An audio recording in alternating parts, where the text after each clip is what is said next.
وفات کے بعد حضرت فاطمہ رضی اللہ تعالیٰ عنہ نے حضرت علی رضی اللہ تعالیٰ عنہ سے کہا کہ اے علی، میرے بعد بے شک دوسری شادی کر لینا، لیکن 29 دن اس عورت کے پاس رہنا، لیکن ضرور ایک دن میرے بچوں کے پاس رہنا، کیونکہ یہ ابھی بہت چھوٹے ہیں۔ پھر جب یہ بڑے ہو جائیں تو ان کو اللہ کے سپرد کر دینا۔ جب حسن و حسین نے یہ بات سنی تو پوچھا، اے ماں، بسم اللہ الرحمن الرحیم۔ ایک دفعہ حضرت فاطمہ رضی اللہ تعالیٰ عنہ بیمار ہو گئیں۔ نبی پاک صلی اللہ علیہ وسلم نے اپنے ایک صحابی حضرت عمر بن حسین رضی اللہ تعالیٰ عنہ کو اپنے ہمراہ لیا اور اپنے لگتے جگر کی عیادت کے لیے تشریف لے گئے۔ دروازے پر پہنچ کر داخلے کی اجازت مانگی۔ سیدہ فاطمہ رضی اللہ تعالیٰ عنہ نے عرض کی، تشریف لے آئیں۔ حضور پاک صلی اللہ علیہ وسلم نے فرمایا، میرے ساتھ عمران بن حسین بھی ہیں۔ حضرت فاطمہ رضی اللہ تعالیٰ عنہ نے جواب دیا، ابا جان، میرے پاس ایک ہی عبایا ہے، اس کے علاوہ کوئی دوسرا کپڑا نہیں کہ میں پردہ کر سکوں۔ حضور پاک صلی اللہ علیہ وسلم نے اپنی چادر اندر پھینک کر فرمایا، بیٹی، اس سے پردہ کر لو۔ اس کے بعد حضور پاک صلی اللہ علیہ وسلم اور حضرت عمران رضی اللہ تعالیٰ عنہ اندر تشریف لے گئے اور سیدہ سے ان کا حال پوچھا۔ فاطمہ الزہرا نے عرض کیا، ابا جان، درد سے شدت سے بے چین ہوں اور بھوک سے نڈھال ہوں، کیونکہ گھر میں کھانے کو کچھ نہیں۔ حضور پاک صلی اللہ علیہ وسلم نے فرمایا، اے میری بیٹی، صبر کر، میں بھی آج 3 دن سے بھوکا ہوں۔ اللہ تعالیٰ سے جو کچھ مانگتا وہ ضرور مجھے عطا کرتا، لیکن میں نے دنیا پر آخرت کو ترجیح دی۔ پھر آپ صلی اللہ علیہ وسلم نے اپنے دست شفقت سے حضرت فاطمہ رضی اللہ تعالیٰ عنہما کی پشت پر پھیرا اور فرمایا، اے لخت جگر، دنیا کے مصائب سے دل شکستہ نہ ہو، تم جنت کی عورتوں کی سردار ہو۔ اے فاطمہ الزہرا، ڈرو مت۔ حضرت فاطمہ الزہرا روایت ہے کہ میں نے اپنی ماں کو شام سے سستا کی عبادت کرتے اور اللہ کے حضور گریہ زاری کرتے دیکھا، لیکن انہوں نے اپنی دعاؤں میں اپنے لیے کبھی کوئی درخواست نہ کی۔ ایک دفعہ سیدہ فاطمہ علیل تھی، لیکن حالات میں بھی رات بھر عبادت میں مصروف رہیں۔ جب حضرت علی رضی اللہ تعالیٰ عنہ سب کی نماز کے لیے مسجد کی طرف گئے تو نماز کے لیے کھڑی ہو گئی۔ نماز سے فارغ ہو کر چکی پیسنے لگی۔ حضرت علی رضی اللہ تعالیٰ عنہ نے واپس آ کر انہیں چکی کو پھر پیستے دیکھا تو فرمایا، اے رسول خدا کی بیٹی، اتنی مشقت نہ اٹھایا کرو، تھوڑی دیر آرام کر لیا کرو، کہیں بھی زیادہ بیمار نہ ہو جاؤ۔ فرمانے لگے، خدا کی عبادت اور آپ کی اطاعت مرض کا بہترین علاج ہے۔ اگر ان میں سے کوئی موت کا باعث بن جائے تو اس سے بڑھ کر میری خوش نصیبی کیا ہوگی۔ ایک مرتبہ حضور پاک صلی اللہ علیہ وسلم نے سیدہ سے پوچھا، مسلمان عورت کے اوصاف کیا ہیں؟ انہوں نے عرض کیا، ابا جان، عورت کو چاہیے کہ اللہ اور رسول کی اطاعت کرے، اولاد پر شفقت کرے، اپنی نگاہیں نیچی رکھے، اپنی زینت کو چھپائے، نہ خود غیر کو دیکھے نہ غیر اس کو دیکھ پائے۔ حضور پاک صلی اللہ علیہ وسلم نے یہ جواب سن کر بہت خوش ہوئے۔ حضور پاک صلی اللہ علیہ وسلم کے جواب سن کر اتنا خوش ہوئے، حضرت فاطمہ رضی اللہ تعالیٰ عنہما سے بے پناہ محبت فرماتے تھے۔ صحیح بخاری میں روایت ہے کہ ایک دفعہ حضرت علی رضی اللہ تعالیٰ عنہ نے غورہ بنت ابی جہل سے نکاح کا ارادہ کیا۔ سید النساء سخت اور بہت زیادہ افسردہ ہوئیں۔ جب رسول پاک صلی اللہ علیہ وسلم ان کے پاس آئے تو سیدہ نے عرض کیا، یا رسول اللہ، علی مجھ پر سوکن لانا چاہتے ہیں۔ حضور پاک صلی اللہ علیہ وسلم کے دل پر سخت چوٹ لگی کہ ادھر گورہ کے سرپرست بھی حضور پاک صلی اللہ علیہ وسلم سے اس نکاح کی اجازت لینے آئے۔ نبی پاک صلی اللہ علیہ وسلم مسجد میں تشریف لائے اور ممبر پر چڑھ کر فرمایا، اے شام علی سے اپنی لڑکی کا عقد کرنے کے لیے مجھ سے اجازت چاہتے ہو، لیکن میں اجازت نہ دوں گا، البتہ علی میری لڑکی کو طلاق دے کر دوسرے لڑکی سے شادی کر سکتا ہے۔ فاطمہ میرے جسم کا ٹکڑا ہے، جس نے اس کو چوٹ پہنچائی اس نے مجھے چوٹ پہنچائی، جس نے اس کو دکھ پہنچایا اس نے مجھے دکھ پہنچایا۔ حرام کو حلال اور حلال کو حرام نہیں کرنا چاہتا، لیکن اللہ کی قسم، اللہ کے رسول کی بیٹی اور دشمن خدا کے بیٹے دونوں ایک جگہ جمع نہیں ہو سکتے۔ اس کا یہ اثر ہوا کہ حضرت علی رضی اللہ تعالیٰ عنہ نے ارادہ نکاح فوراً ترک کر دیا اور سیدہ فاطمہ رضی اللہ تعالیٰ عنہما کی زندگی تک پھر دوسرے نکاح کا خیال تک دل میں نہ لائے۔ حضور پاک صلی اللہ علیہ وسلم کو جیسے محبت اپنی بیٹی سے تھی، ویسے ہی اپنے داماد اور اپنے نواسوں سے بے حد پیار تھا۔ ان سے فرمایا کرتے، جس لوگوں سے تم ناراض ہو میں بھی ان سے ناخوش ہوں، جن سے تمہاری لڑائی ہے ان سے میری بھی لڑائی ہے، جن سے تمہاری صلح ہے ان سے میری بھی صلح ہے۔ حضرت علی رضی اللہ تعالیٰ عنہ سے فرمایا، کرتے، اے علی تم دنیا میں اور آخرت میں میرے بھائی ہو۔ فاطمہ الزہرا کے فرزند سیدنا حسن اور سیدنا حسین رضی اللہ تعالیٰ عنہ کو حضور پاک صلی اللہ علیہ وسلم بھی اپنے جگر کے ٹکڑے سمجھتے تھے، نہایت محبت سے ان کو بہت پیار کرتے اور کندھوں پر اٹھاتے پھرتے۔ حضرت علی رضی اللہ تعالیٰ عنہ سے روایت ہے کہ وہ رسول پاک صلی اللہ علیہ وسلم کے پاس حاضر تھے۔ رسول پاک صلی اللہ علیہ وسلم نے دریافت فرمایا، عورت کے لیے کون سی بات سب سے بہتر ہے؟ اس پر صحابہ رضوان خاموش ہو گئے اور کسی نے جواب نہیں دیا۔ حضرت علی کہتے ہیں کہ میں نے واپس آ کر حضرت فاطمہ رضی اللہ تعالیٰ عنہما سے دریافت کیا کہ عورتوں کے لیے سب سے بہتر کیا بات ہے؟ حضرت فاطمہ رضی اللہ تعالیٰ عنہ نے فرمایا، نہ وہ مردوں کو دیکھے اور نہ مرد ان کو دیکھے۔ تو میں نے جو عابد رسول پاک صلی اللہ علیہ وسلم سے ذکر کیا تو آپ صلی اللہ علیہ وسلم نے فرمایا، فاطمہ الزہرا رضی اللہ تعالیٰ عنہ میرے لخت جگر ہے۔ حضرت فاطمہ رضی اللہ تعالیٰ عنہما نے ایک دفعہ اسماء بنت امیس رضی اللہ تعالیٰ عنہما سے کہا کہ مجھے حیا آتی ہے کہ لوگ مردوں کے تخت پر لٹا کر اور اپنا اڑا کر مجھے کندھے پر اٹھا لیں، اس لیے اندیشہ ہے کہ کپڑے کے اوپر سے میرا جسم ظاہر ہو۔ تو حضرت اسماء رضی اللہ تعالیٰ عنہما نے کہا، جدھر ہو آؤ میں رسول پاک صلی اللہ علیہ وسلم کی بیٹی، کیا میں تمہیں ایسی چیز نہ دکھاؤں جو میں نے حبشہ میں دیکھی تھی؟ حضرت فاطمہ رضی اللہ تعالیٰ عنہ نے کہا، کیوں نہیں، ضرور۔ حضرت اسماء رضی اللہ تعالیٰ عنہ نے کھجور کی تازہ ٹہنیاں منگوائیں، کمان کی شکل میں ان کو مور مور کر رکھا اور ان کے اوپر کپڑا ڈال دیا۔ حضرت فاطمہ رضی اللہ تعالیٰ عنہ نے فرمایا، یہ تو بڑی اچھی بات ہے، جس سے مرد عورت کے جنازے میں امتیاز ہو جائے گا اور عورت کا جسم بھی چھپ جائے گا۔ دیکھو اسماء، جب میرا انتقال ہو تو تم اور علی میرے غسل میں شریک ہو، کوئی اور میرے قریب نہ آئے اور میری چارپائی پر اس طرح چھڑیاں رکھ دینا۔ جب حضرت فاطمہ رضی اللہ تعالیٰ عنہما کا انتقال ہوا تو حضرت عمر رضی اللہ تعالیٰ عنہ نے دلہن کے ڈولے کی طرح ایک پردہ پوش چادر چارپائی تیار کی اور کہا، فاطمہ مجھے اس کی وصیت کی تھی۔ ان روایات سے اندازہ لگایا جا سکتا ہے کہ حضرت فاطمہ رضی اللہ تعالیٰ عنہما پردہ کا کتنا اہتمام فرمایا کرتی۔ یہی وجہ ہے کہ آپ صلی اللہ علیہ وسلم نے حضرت فاطمہ رضی اللہ تعالیٰ عنہما کی پاک دامنی پر جنت کی خوشخبری سناتے ہوئے ارشاد فرمایا، فاطمہ رضی اللہ تعالیٰ عنہما نے اپنی پاک دامنی کی ایسی حفاظت کی کہ اللہ تعالیٰ نے اس کی پاک دامنی کی وجہ سے اسے اور اس کی اولاد کو جنت میں داخل فرما دیا۔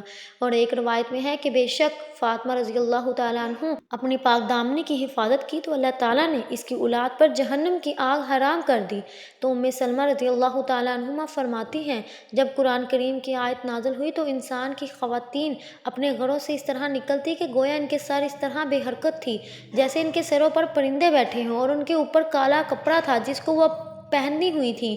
حضرت عائشہ رضی اللہ تعالیٰ عنہ روایت فرماتی ہیں، ہم رسول پاک صلی اللہ علیہ وسلم کے ساتھ سفر حج میں تھے، احرام میں تھے۔ جب ہمارے پاس سے کوئی سواری گزرتا تو ہم اپنی چادروں کو اپنے سروں سے لٹکا کر چہرے کے سامنے کر لیتے اور جب لوگ گزر جاتے تو ہم چہرے کھول لیتی۔ حضرت قیس بن شماس سے روایت ہے کہ رسول پاک صلی اللہ علیہ وسلم کی خدمت میں ایک عورت حاضر ہوئی، اس کا نام ام خلالت تھا اور اس کے چہرے پر نقاب پڑا ہوا تھا۔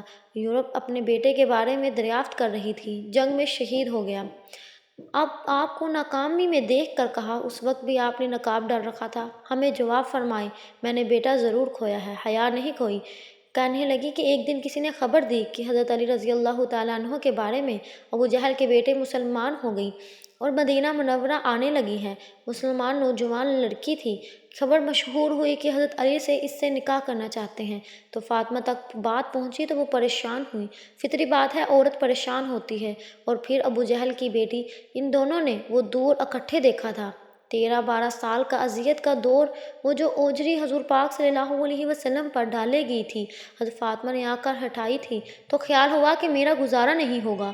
ابو جہل کی بیٹی کے ساتھ پچھلی باتیں یاد آئیں، خواہ مخواہ بس میں تو جا کر حضور پاک صلی اللہ علیہ وسلم سے کہا، یہ پتہ چلا کہ ابو جہل کی بیٹی آئی ہے، اس سے شادی کرنا چاہتا ہے، تو آپ کوئی بیٹیوں کا خیال بھی کیا کرتے ہیں کہ نہیں؟ بیٹی باپ سے کہہ رہی ہے۔ تو حضور پاک صلی اللہ علیہ وسلم نے فرمایا، نہیں، نبی کی بیٹی اور ابو جہل کی بیٹی ایک گھر میں نہیں آئے گی۔ بخاری شریف کی روایت ہے کہ حضور بیمار ہیں، بیٹی پتہ لینے آئی ہے۔ اس وقت تک باقی تینوں فوت ہو چکی تھی۔ حضور پاک صلی اللہ علیہ وسلم کی وفات کے وقت ایک ہی بیٹی زندہ تھی، وہ بھی 6 مہینے رہے۔ بعد میں حضرت فاطمہ بیٹی، ابا جی کیا؟ ہاں، اور پوچھنے آئی تو بس اٹھ کے پاس آ کر بیٹھ گئی، سر پر ہاتھ پھیرا، بٹھایا پاس جیسے باپ بیٹیوں کو بٹھاتے ہیں، بیٹھی۔ عائشہ کہتی ہے کہ حضور پاک صلی اللہ علیہ وسلم نے فاطمہ کے کان میں کوئی بات کہی تو حضرت فاطمہ رونے لگی۔ تھوڑی دیر کے بعد پھر حضور اپنے قریب کر کے کان میں بات کہی تو وہ خوش ہو گئی۔ جب وہاں سے فارغ ہوئی تو میں نے الگ بلا کر پوچھا، بیٹا حضور کیا کہہ رہے تھے؟ انہوں نے کہا، اماں جی ابا جی نے کان میں کہا تھا، جو بات کان میں کی جائے وہ کیا ہوتی ہے؟ راز ہوتی ہے۔ تو بس علم کی وفات کے بعد کافی دن گزر گئے تو حضرت عائشہ نے پھر بلایا، میں تمہیں ماں ہونے کا واسطہ دیتی ہوں، بتاؤ حضور پاک صلی اللہ علیہ وسلم نے کیا کہا تھا؟ کہا ہاں اب بتاتی ہوں آپ کو۔ حضور پاک صلی اللہ علیہ وسلم نے مجھے کان میں کہا تھا کہ فاطمہ میں شاید ایک آدھ دن اسی بیماری میں جا رہا ہوں، بیٹی کو باپ کی وفات کی اطلاع ملے تو بیٹی کیا کرے گی؟ تھوڑی دیر کے بعد حضور پاک صلی اللہ علیہ وسلم نے جب دیکھا کہ میری بیٹی پریشان ہو رہی ہے تو کان میں کہا کہ بیٹی میرے پاس سب سے پہلے تم میرے پاس آؤ گی تو خوش ہو گئی۔ کہتی یہ خبر جب مجھے ملی تو میں خوش ہو گئی، لیکن وفات کی خبر جب سنی تو بیٹی رونے لگ گئی اور بیٹی کو اس کی وفات کی خبر دی تو وہ خوش ہو گئی۔ یہ بیٹے باپ کا معاملہ تھا۔ ایک دن کا ذکر ہے کہ تو سیدہ علی مرتضیٰ رضی اللہ تعالیٰ عنہ اپنے گھرانے میں تھے، گھر کے اندر داخل ہوئے اور کہتے ہیں کہ فاطمہ مجھے لگتا ہے آج ابا حضور آئے ہیں، یعنی کہ آج میرے نبی آئے ہیں۔ سیدہ فاطمہ رضی اللہ تعالیٰ عنہما کہتی ہیں، علی آپ کو کیسے پتہ چلا کہ ہمارے گھر حضور پاک صلی اللہ علیہ وسلم آئی ہیں؟ کہا میرا گھر جنت کی خوشبو سے ایسے ہی تو نہیں مہک رہا، اس کے مہکنے کی کوئی وجہ ہے، میرے گھر سے نبوت کی خوشبو آ رہی ہے، مجھے تو یہی لگتا ہے کہ میرے نبی آئے ہیں۔ سیدہ فاطمہ الزہرا رضی اللہ تعالیٰ عنہ نے کہا، جی ہاں بابا جان کمرے کے اندر بیٹھے ہیں۔ پوچھا حضور پاک صلی اللہ علیہ وسلم کیا میرے گھر کیسے آنا ہوا؟ تو کہا حضور بی بی فاطمہ الزہرا کہتی ہیں میرے بابا مجھے لینے آئے ہیں۔ حضرت علی رضی اللہ تعالیٰ عنہ نے پوچھا تو پھر فاطمہ آپ اپنے بابا کے ساتھ گئی کیوں نہیں؟ ابھی تک کیوں بیٹھے ہیں؟ فاطمہ بتاؤ مجھے سچی بات بتاؤ، میرے حضور کو میرا انتظار کیوں کروایا، کیوں نہیں گئی؟ ناظرین سیدہ فاطمہ الزہرا رضی اللہ تعالیٰ عنہ نے جو جواب دیا آج کی اسلامی مقدس شہزادیوں کے لیے بہت بڑا سبق ہے۔ حضرت علی رضی اللہ تعالیٰ عنہ نے کہا کہ فاطمہ بتاؤ تو صحیح، آپ نے حضور کو پاک صلی اللہ علیہ وسلم کو میرا انتظار کیوں کروایا؟ آپ چلی جاتی، آپ کیوں رکی؟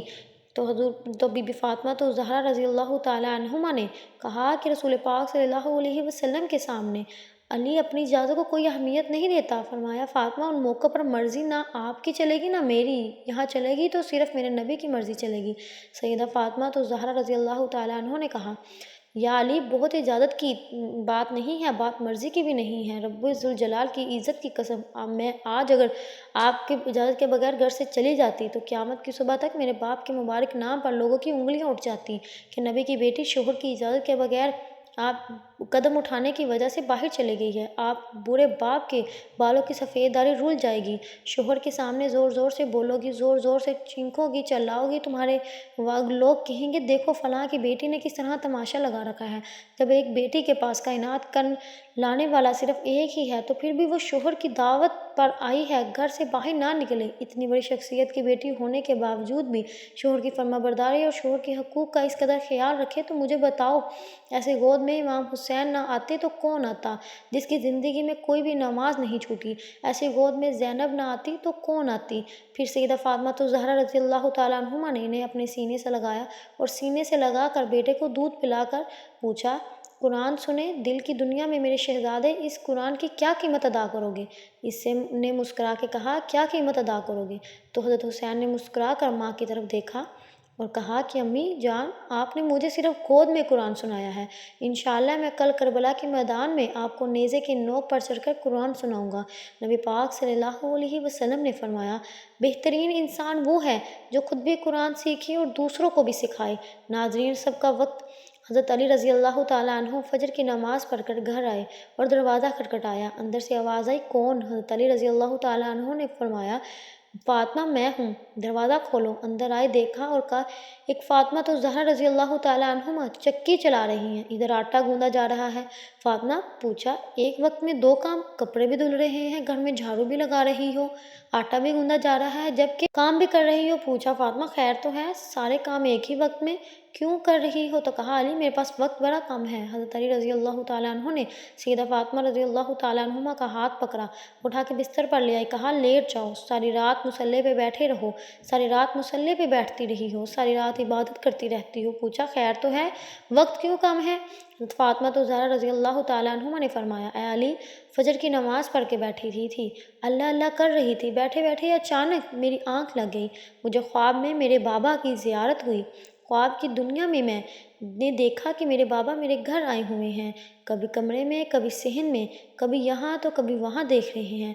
خواب کی دنیا میں میں اپنی ابا جان سے کو ملی اور انہوں نے مجھے سینے لگا کر ہزاروں دیر تک میں روتی رہی۔ میں نے اپنے بابا جان سے پوچھا، کیا بات ہے، آپ کیوں رو رہے ہیں؟ فرمایا، بیٹی، میں آپ کو لینے کے لیے آیا ہوں۔ میری فاطمہ، بتاؤ تو صحیح، آج آپ نے روزہ کس سے رکھا؟ میں نے کہا، ابا، کھجور کے دانے اور پانی کے گھونٹ سے رکھا ہے۔ علی، میرے بابا نے مجھے سینے سے لگا کے کہا کہ بیٹی، آج آپ نے روزہ علی کے دسترخوان پہ رکھا ہے، افطاری جنت میں اپنے بابا کے دسترخوان پہ کرو گی۔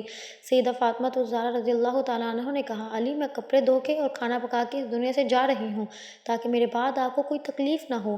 تو حضرت علی رضی اللہ تعالیٰ عنہ سے فاطمہ کے ان دونوں کے درمیان یہ بات چیت چل رہی تھی کہ میرے ابا مجھے لینے کے لیے آئے ہیں، میں آج اس دنیا سے جانے لگی ہوں۔ تو اتنی ہی بات کی تو اتنے میں حضرت حسن و حسین بھی آ گئے۔ بچوں کو دیکھتے ہوئے حضرت علی رضی اللہ تعالیٰ عنہ نے کہا، فاطمہ، ابھی تو بچے بھی چھوٹے ہیں، آپ کے جانے کے بعد ان کا کیا ہوگا؟ تو اس کے بعد کئی دفعہ حضرت فاطمہ الزہرا رضی اللہ تعالیٰ عنہ نے حضرت علی رضی اللہ تعالیٰ عنہ سے مخاطب ہوتے ہوئے کہا کہ میں اگر آپ سے کچھ مانگوں تو کیا آپ دو گے؟ کہا، ضرور دوں گا۔ کہا، میں 3 وصیتیں، حضرت سیدہ فاطمہ الزہرا رضی اللہ تعالیٰ عنہما نے کہا کہ میں 3 وصیتیں ہیں۔ پہلے یہ کہ علی، آپ کو اجازت ہے کہ میرے مرنے کے بعد آپ جس نیک عورت سے چاہیں شادی کر سکتے ہیں۔ میری دوسری یہ وصیت ہے کہ 29 دن اپنی بیوی کے ساتھ گزارنا اور 1 رات ان بچوں کے ساتھ ضرور گزارنا، میرے حسن و حسین کے پاس ضرور گزارنا۔ میرے بچے بہت چھوٹے ہیں، معصوم ہیں، جب تک یہ چھوٹے ہیں انہیں باپ اور ماں کا پیار دینا، اور جب یہ بڑے ہو جائیں پھر انہیں اللہ کے سپرد کر دینا، یہ جانے ان کا رب جانے۔ جب حسن و حسین نے ماں کی یہ باتیں سنی تو پوچھنے لگے کہ ابا، ہماری اماں کہاں جا رہی ہے؟ اماں نے بچوں کی آنکھوں سے آنسو صاف کرتے ہوئے کہا، جاؤ شہزادو، اپنے نانا کے روزے پر اپنا اور میرا سلام عرض کر دو۔ حضرت حسن و حسین رضی اللہ تعالیٰ عنہ جیسے ہی گھر سے باہر نکلے تو فوراً روتے ہوئے واپس آ کر بولے۔ ماں نے پوچھا بچوں کو کہ ابھی تو گئے تھے، اتنی جلدی واپس بھی آ گئے؟ بچوں نے کہا، اماں، جب ہم نے نانا جان کے روزے پر سلام کیا تو روزہ انور سے آواز آئی، اے شہزادو، جلدی سے اپنی ماں کے پاس چلے جاؤ، کیونکہ آج کے روز روزہ تو تمہیں مل جائے گا لیکن ماں کا چہرہ کبھی نہیں ملے گا۔ جلدی سے جاؤ، ماں کو دیکھ لو، ماں کی زیارت کر لو، کیونکہ آج سے اس دنیا سے رخصت ہو رہی ہیں۔ پھر حضرت فاطمہ الزہرا رضی اللہ تعالیٰ عنہ نے حضرت علی رضی اللہ تعالیٰ عنہ کو تیسری نصیحت بیان کی، روتے ہوئے کہا، یا علی، رسول کی رضا کے لیے میری خدمت میں کوئی کمی رہ گئی ہو تو مجھے معاف کر دینا۔ حضرت علی رضی اللہ تعالیٰ عنہ نے جب حضرت فاطمہ رضی اللہ تعالیٰ عنہما کی یہ بات سنی تو زاروں کی طرح رونے لگے، رو کر کہنے لگے، فاطمہ، یہی بات میں آپ سے کرنا چاہتا تھا کہ قیامت کے دن جب اپنے بابا کے ساتھ حوض کوثر پر کھڑی ہو تو مجھے یہ آتا دیکھ کر اپنے بابا کو یہ نہ کہنا کہ یہ وہی آ رہا ہے جس کے گھر میں جانے کے بعد ایک مرتبہ بھی میں نے پیٹ بھر کر کھانا نہیں کھایا، جو مجھے اچھی طرح نہ کھلا سکا، جس کے گھر میں ہی تو صحیح لیکن جس کے گھر میں آسمان کے ملائکہ آیا کرتے تھے، جن کا ذکر سن کر آسمان کے ملائکہ رونے لگ جاتے تھے۔ اللہ پاک ہمیں دین کی مکمل سمجھ بوجھ نصیب فرمائے، حضور پاک صلی اللہ علیہ وسلم کے نقش قدم پر چلنے کی توفیق عطا فرمائے اور ہمارا خاتمہ ایمان پر فرمائے، آمین ثم آمین۔ ناظرین، اگر آپ کو میری آج کی ویڈیو پسند آئی تو مجھے زیادہ سے زیادہ سبسکرائب کریں، لائک کریں اور شیئر کریں۔ جزاک اللہ۔